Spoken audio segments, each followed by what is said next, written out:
So sir आपने आजकल देखा होगा जो जेन जी के लोग हैं, इसमें भी दो क्लासेस होती है आजकल। ऐसा मुझे लगता है, ऐसा ही फील। एक होती है जो जेन एक्स को फॉलो करती है, जो टीयर 2 3 4 वाली सिटी से आती है, जिनको इतना वेस्टर्न और वो कल्चर में इतना इन्फ्लुएंस नहीं हुआ है। और एक आती है जो पूरी ही वेस्टर्न कल्चर से डिप्राइव्ड होती है, कि वो उन्हीं की तरह फॉलो करते हैं। जैसे कि उनका एक होता है कि हम 5 घंटे काम करेंगे दिन में, 4 डेज वीक हमको वाला शेड्यूल चाहिए। और उसके बाद भी वो थेरेपी लेने जाते हैं, साइकोलॉजिस्ट और साइकेट्रिस्ट के पास उनको जाना पड़ता है। तो आपको क्या लगता है कि ये थेरेपी वाला जो कंसेप्ट है, उसकी ज़रूरत पड़ती है सही में? यस, जरूर पड़ती है। और मैं कारण बताऊं आपको, क्योंकि हमने बात करना बंद कर दिया है। हम्म। अपने लोगों से बात करना बंद कर दिया है। मेरी फैमिली से, मेरे परिवार से बात करना बंद कर दिया है। मेरे दोस्तों से साथ शेयरिंग करना बंद कर दिया है। उनके साथ हंसना बैठना बंद कर दिया है। कॉफी पीना बंद कर दिया है। पूरे टाइम अगर मैं यही रैट रेस में हूं कि मैं अपने आप से दूसरों से बेहतर प्रूव करने की कोशिश करूंगा, तो एक दिन मेरा मेंटल ब्रेकडाउन हो जाएगा।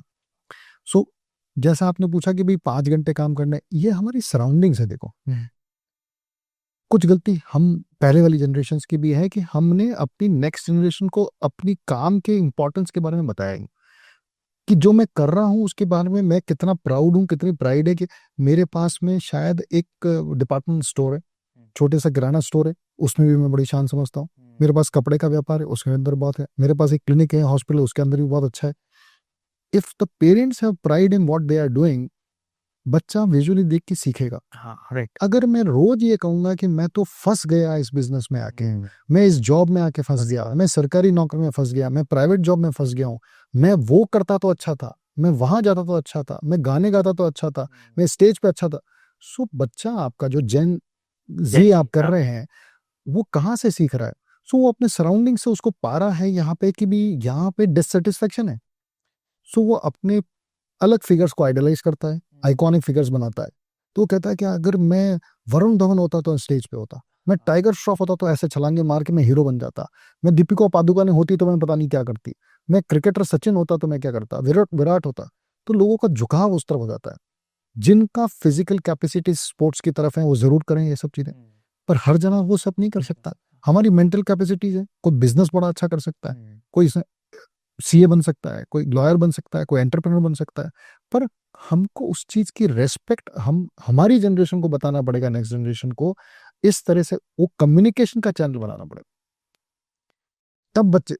अब वो जमाना नहीं रहा कि भाई हम एक्सपेक्ट करके अपनी कुर्सी पे मैं बैठा हूं कि बच्चा आएगा और मेरे से बात करेगा। करेगा, हाँ। हमारी जनरेशन को जाना पड़ेगा आगे बढ़ के। जैसे कहते हैं कि भाई अगर एक बार में रिजल्ट नहीं आ रहा है तो हमको दूसरी बार एफर्ट करना चाहिए। अगर एक बार में बच्चा नहीं सुन रहा है तो दूसरी बार एफर्ट करना चाहिए। आपको अपनी प्यार की डोज बढ़ानी पड़ेगी, अपनी केयर की डोज बढ़ानी पड़ेगी, तब जाके बच्चा आपके साथ खुलेगा। उसके लेवल पे, उसके मेंटल लेवल पे, उसके फिजिकल लेवल पे जाके अपने दोस्तों की तरह बात करोगे, तो ये जो बाहर जो थेरेपी लेने की आप बात कर रहे हो वो घर में ही मिल जाएगी। पेरेंट्स से बात करना सबसे बड़ी थेरेपी है। अपने दोस्तों से बात करना सबसे बड़ी थेरेपी है। बैठो, उनके साथ बात करो, मन से बात करो, अपनी कमजोरियां उनको बताओ, अपनी हार उनको बताओ। जैसे ही मन से निकलेंगे, बहुत सारे सॉल्यूशन, कहीं जाने की जरूरत नहीं पड़ेगी, वहीं मिल जाए। सर जैसे मैंने अभी यहाँ थेरेपी का दिया, तो जेन जी का तो मैंने आपको पूछ लिया क्योंकि मैं उस जगह से आता हूँ। जरूर। अगर मैं आपसे पूछूं कि आपके टाइम में इस टाइप की प्रॉब्लम्स होती थी, तो उसके लिए क्या आप जाते थे थेरेपी? और इसके लिए एक- मतलब कई बार ऐसा होता है कि उस टाइम पे जो पेरेंट्स होते थे वो और बहुत ज़्यादा कंजर्वेटिव और वैसे होते थे, वो ऑर्डर देते थे, आपको फॉलो करना होता था सो इन दैट केस। दैट उस समय पे जो ऑर्डर दे के फॉलो करना होता था, या कई बार वो डांट और हो सकता है कभी कभी मार भी हुआ है, हम्म। वो सब सामाजिक तौर से एक्सेप्टेबल थी। राइट। जब हमारे पेरेंट्स हमारे को डांट रहे होते थे, हम उसको एज हमारी मोरल रिस्पॉन्सिबिलिटी समझते थे कि भाई ये तो डांट तो खानी है मुझे, मैंने गलती करी। कई बार उन्होंने कहा कि घर के बाहर निकल जाओ, गलती कर रहे हो, तो उनको भी कहा कि हाँ नहीं, पेरेंट्स ही सही है। तो हमारा एटमॉस्फेयर, हमारी सराउंडिंग्स वैसी थी। समय के साथ सब बदला। अब शायद आप किसी के बच्चे पे हाथ उठा लो तो वो थाने में ले जाएगा, हाँ। जो शायद हम वेस्टर्न वर्ड से हमने अडॉप्ट कर लिया। सो समय का चेंज के साथ में हमें भी चेंज होना पड़ेगा। हमारी जनरेशन भी बदल रही है। उस समय तो हमारे पास में ऐसी थेरेपीज नहीं थी। हमारी थेरेपी जैसे मैंने बताया परिवार ही था। तो उस टाइम शायद हमारी अरेंज मैरिजेस ज़्यादा होती थी, हाँ ये तो बात है। लव मैरिजेस कम होती थी। आजकल लव मैरिजेस ज़्यादा है। वो है कि हम इस जनरेशन की, शायद आपकी जनरेशन की जो है, वहाँ जो सोच है हमसे ज़्यादा बेहतर है, हमसे ज़्यादा खुली हुई है, ज़्यादा फोर्थ कमिंग है। हम अपने मन की बातें शायद कह नहीं पाते थे। और उस टाइम शायद प्रॉब्लम आइडेंटिफिकेशन नहीं थी कि डिप्रेशन तो उस टाइम भी होता था, हाँ राइट अवसाद तब भी होता था। होता था लोग अपनी डिप्रेशन में आते थे, तंग होते थे तो कमरे में बंद कर लेते थे, बात नहीं करते थे। हम उस टाइम इतने सॉल्यूशन नहीं थे। आज हमारा सॉल्यूशन एट हैंड है। प्रोफेशनल, जैसे आपने कहा, थेरेपीज अवेलेबल है, साइकोथेरेपीज अवेलेबल है, वहां चले कर सकते हैं। पर मेरा फिर भी यह मानना है एज एन लाइफस्टाइल कोच, आपका जो नियरेस्ट सर्कल है वो आपका बेस्ट थेरेपी है। प्लीज वेंट आउट कीजिए, बात कीजिए, बिना किसी इस डर के और शर्म के कि मेरे को सामने वाला क्या असेस करेगा। दोस्त है आपके, परिवार है आपके, एक बार नहीं समझेंगे, दूसरी बार समझेंगे। बोलना चालू करो, बात करना चालू करो। सो सर अगर मैं आपसे जानना चाहूँ, थोड़ा सा पर्सनल है ये, जी। व्हाट्स द मोस्ट या what's the turning point of your life जिसकी वजह से आज लगता है आपको कि यार ये नहीं होता तो मैं यहाँ नहीं होता? सो दो चीज बताता हूँ आपको। सन 2008 में मेरे पास फर्स्ट टाइम अपॉर्चुनिटी आई कि मैं गवर्नमेंट कॉन्ट्रैक्ट ले सकूं उस कॉलेज में जहां से मैं पढ़ा। आरएनटी मेडिकल कॉलेज होता था। लेबोरेटरी का वहां पे हमारे को एक अपॉर्चुनिटी थी कि हम वहां पे सर्व कर पाए। तो हमने वो टेंडर बैक किया। और मुझे इतना बड़ा अचीवमेंट फील हुआ कि जिस कॉलेज में मैं पढ़ा वहीं पे मुझे सर्व करने का वापस मौका पड़ रहा। तो हमने बहुत अच्छा काम किया। और वो वॉल्यूम ऑफ बिजनेस इतना बड़ा था जिस कारण से हमारा विजन बहुत खुल गया, मेरी पूरी टीम का, मेरे पूरे परिवार का। हम चूंकि बहुत सारे जने साथ में काम करते हैं, हमने देखा बहुत प्रचुर संभावना है कि हम आगे बढ़ के बड़ा काम कर सकते हैं। और वहां से हमने एक सोच का दायरा बढ़ाया। दूसरा टर्निंग पॉइंट था कि जब मैं 2011 में एक दवा का रिएक्शन हो गया था और मैं डेथ बेड पे था, आईसीयू में आ गए थे। और 5-6 महीने तो बड़े बीमार रहे। और एक बार तो यूं था कि डॉक्टर्स ने, जहाँ मैं बॉम्बे में था, तो उन्होंने डिक्लेयर ही कर दिया था कि 3-4 घंटे बाकी है। और वहीं से ड्रामेटिक रिकवरी हुई। और मेरी माँ के आशीर्वाद से हम वापस आ पाए। तो उसके बाद का ये जो टर्निंग पॉइंट है, रियलाइज किया कि किसी भी दिन कुछ भी हो सकता है। डॉक्टर होने के बावजूद भी इस तरह की चीजें हमारे साथ भी हो सकती है। सो एक्सेप्टेंस बहुत हो गई चीजों की कि हाँ, जैसे मैंने आपको बार बार अभी भी मैं कहा, जो प्रकृति है, जो नियति है, वो होना है, वो होके रहेगा। सही, मैं उसको बदल नहीं सकता, एक्सेप्ट कर सकता हूँ। तो वो ये एक्सेप्टेंस जो आई है वो 2011 के बाद आई है, जब मैं बीमार था।